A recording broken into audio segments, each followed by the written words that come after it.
right. Hello, Irvin. Hi, Skara. Thank you so much for joining. We just had a great Facebook Live with all of the nurses, and you provided such great information about the different English exams. And now we're going to switch it up a little bit, and we are going to be talking with different leaders and managers and healthcare organizations in the United States who are really just curious about, like, what does it take to come over and what is the preparation? And Irvin, I think about when we first talk with organizations, if they have never done international recruiting, one of the first questions is like, can they speak English? Will they be able to read English and all of that? So we'll go in today about the visa screen and the requirements and the testing. But I would love for you first, Irvin, to just share a little bit about 9.09. Right? Your story's fascinating. Okay, so hello everyone. I'm Irvin Elay Temporal, the founder and CEO of 9.09er English Review Center based in the Philippines. So we started in 2007, and primarily during that time, majority of our reviewees were actually nurses and doctors going to the United States of America. So yes, at that point, we actually reached the peak of nursing because that was when almost every Filipino college student took up BS nursing because they wanted to go to the United States of America. And for the longest time, it was just IELTS. So, one thing that a lot of people do not know is that this is not just your English examination, like you have to be verbose or you need to use big words in order to impress the examiner. What people do not understand is that IELTS is a test of communication. And what's most important is you have to be understood. So, in speaking, you don't visualize yourself as if you are in a formal interview or that you're talking to the judge or that you're talking to the high school principal. All you have to do is to visualize the examiner as your dinner date. So, it has to be casual and conversation. And for writing, it's not as if you are going to write a winning essay. All you have to do is to mention your opinion and make sure that you're presenting it in such a way that it's easy to understand. So basically, they are the most important skills apart from listening and reading. They are what the candidates need to um, showcase when they take the examination. And that's exactly what the center is for. We prepare the candidates in order for them to speak well, in order for them to write with substance when they take the examination. That's great. And Irvin, how many professionals, healthcare professionals, have you all supported that have passed English exams? Well, in another recording, we've talked about the number of nurses, the number of professionals that we have helped since we launched the online platform in 2020, and that's roughly 50,000. But we were not able to keep track anymore of the professionals we have helped when we just offered on-site classes from 2007 to 2019. So if we were able to help 50,000 in the last 3 years, maybe the number should be more than double from 2007 to 2019. And don't get me wrong, 9.09 is not just for nurses, but basically for everyone applying for fiance visa, spouse visa, immigrant visa, working visa, and student visa going to US, UK, Ireland, Canada, Australia, New Zealand. I love that. That is a huge amount of people. You all should be very proud of the impact that you've made. And I know we absolutely love partnering with you. So thank you for all the support with the PRS nurses and medical technologists. So, Irvin, share a little bit about the visa screen and why the English test is part of that.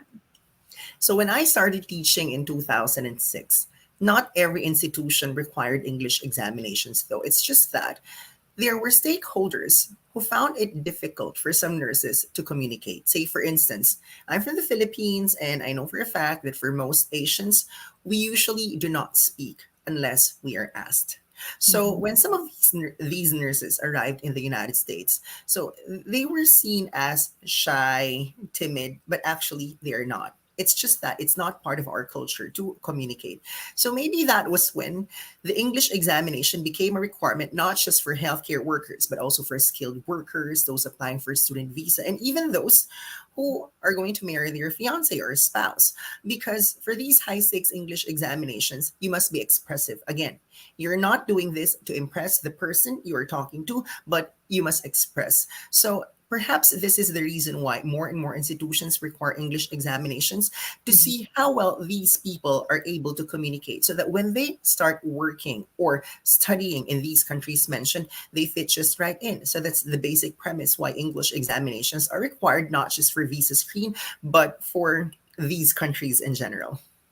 That's great. And the visa screen is really a requirement for the immigration process of internationally educated professionals. So it helps to verify the healthcare professionals are qualified and competent and ready to go into the United States. And part of that is the education piece of it. And then part of it is the English piece of it as well. So thank you for that. And it might be of value to share, what does a healthcare professional have to go through to prepare for the English exam? Because English is a primary language in the Philippines, right? So what is the Yes. preparation for these exams? What most people do not know, they feel that, okay, if I just watch YouTube, I will automatically pass the exam. Yeah. It's actually not like that. Because in the writing component, there is what we call suggested format, such that if what they write is not in line with the standards or expectations of IELTS, they may not be able to get a high band score, especially for the first two criteria, task achievement, and the other one is coherence and communication. They know how to communicate in English, but they are taken aback when they're asked questions that they're totally unfamiliar with. So what we do during the review proper is to expose them to as many actual questions and topics as we can, and we encourage them to talk. So we don't provide them with templates or memorized answers, because at the end of the day, that defeats the purpose of communication. What we're trying to do is to bring out the best in them when they're provided with a specific topic. As, say, for instance, in real life, we might be talkative, but when we're asked questions about globalization or space traveling or e-learning or artificial intelligence, the others, they just talk about it blah blah blah without substance anymore. So that's what we're trying to build in them: the idea, the confidence, and how to deliver. So that's when 9.09ers and 9.09er enters the picture. That's great. So really, all of these healthcare professionals that are coming over internationally, they are prepared with their English language in written language, Mhm. reading, comprehension, and spoken language, right? And there's a lot to it to prepare. How many months would you say do, is typically needed? For the United States, it's 2 to 3 months. Two I'd to say three more months. if it's Australia, because Australia requires the highest band scores. But for the United States, 2 to 3 months will do. That's interesting. I did not know that. That's very interesting. So that's great. So it really gives some, assurance that as they're coming over, they're ready to take on everything that's needed to be a nurse in the United States or a medical technologist or other healthcare professional in the United States. So beyond English, are there any communication tips that you recommend that's beyond just the language? So I'd like to recommend this to my fellow Asians. So try as much as you can to speak up. Don't just talk when you are asked, because sometimes the other nationalities feel that we're okay, but sometimes we are not. It's just that we're not speaking up. So we Yes. have to know that in the United States, people are actually expected to voice out their opinion. So if you feel that this is not the right thing to do when you are in Asia, it might not be the case in the United States. So we have to be familiar with that cultural difference. So it's also important to get some help from the hospitals or the stakeholders or the employers. If there are seminars like that that will help them better understand the cultural differences, then it'll be easier for our medical professionals to work in the United States. That's a great tip. And what would you recommend to the hospital manager to support the nurses in speaking up? Is there anything you recommend?